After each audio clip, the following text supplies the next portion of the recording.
আপনারা যারা মক্কায় গিয়েছেন তারা দেখেছেন, আর যারা মক্কায় যান নাই তারা ভিডিও ইত্যাদিতে দেখেছেন হয়তোবা। কাবার যে কালো গিলাপে ঘরা যে কাবা ঘর আছে, এই কাবা ঘরের পাশে, ঠিক কাবা ঘরের পাশেই কিন্তু বুক পরিমাণ একটু ওয়াল রাউন্ড করে উঠানো আছে। কাবা ঘরের এক পাশে ঠিক ওয়াল, এক ওয়াল থেকে আরেক ওয়াল পর্যন্ত এরকম একটা রাউন্ড আছে, বুক পরিমাণ ওয়াল আছে। এই জায়গাটাকে বলা হয় হাতিমে কাবা। ইব্রাহিম আলাইহিস সালাম প্রায় ৪৫০০ বছর আগে যে কাবা নির্মাণ করেছেন বলতে কাবার পুনরায় তিনি নির্মাণ করেছেন। এবং বিশুদ্ধ মত অনুযায়ী এই কাবা পৃথিবীর ইতিহাসের প্রথম ঘর। এটা আদম আলাইহিস সালামের সেই সময় থেকে, মাঝে নূহ আলাইহিস সালামের প্লাবনে গোটা পৃথিবী যখন শেষ হয়ে যায়, এটা চাপা পড়ে যায়, তখন এটার আগের ভিত্তির উপরে আবার নতুন করে নির্মাণ করেছেন ইব্রাহিম আলাইহিস সালাম ৪৫০০ বছর আগে।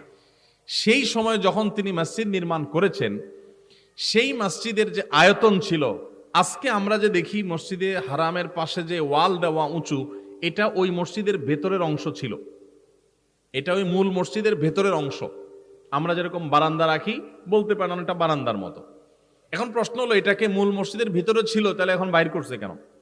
এর উত্তর হলো, নবী করিম সাল্লাল্লাহু আলাইহি সাল্লামের দাদা আব্দুল মুত্তালিব নবী সাল্লাল্লাহু আলাইহি সাল্লাম যখন ছোট ছিলেন বা নবী হন নাই, তখন এই মসজিদ, এটার যে স্থাপনা পুরাতন, অনেক বছর হয়ে যাওয়ার কারণে এটা ভেঙে যাচ্ছে, নিরাপত্তাহীনতার মধ্যে, তখন তিনি উদ্যোগ নিলেন এটাকে পুনরায় নির্মাণ করবেন।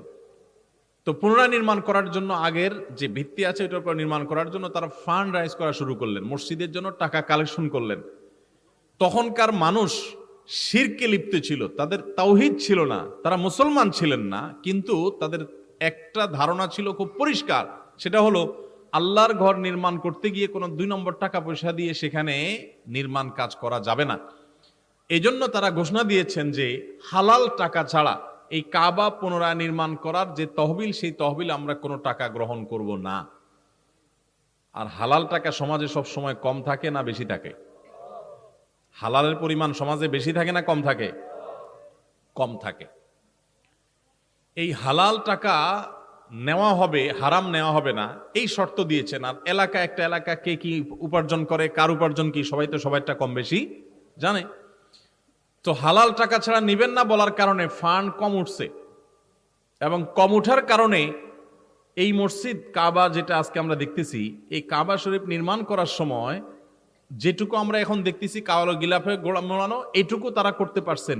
ওই যেটা ওয়াল দিয়ে ঘেরা, ওইটুকু করার মতো টাকা ছিল না, যেহেতু হালাল টাকা কম পায় নাই, তো তারা ওইটাকে ঘেরাও দিয়ে রাখছে, কিন্তু ওখানে বিল্ডিং করতে পারেন নাই টাকার অভাবে। আজও পর্যন্ত সেটা সেইভাবে, সেই ১৪৫০ বছর, প্রায় ১৫০০ বছর আগের সেই মসজিদকে এখনো পর্যন্ত ওইভাবে রেখে দেয়া হয়েছে।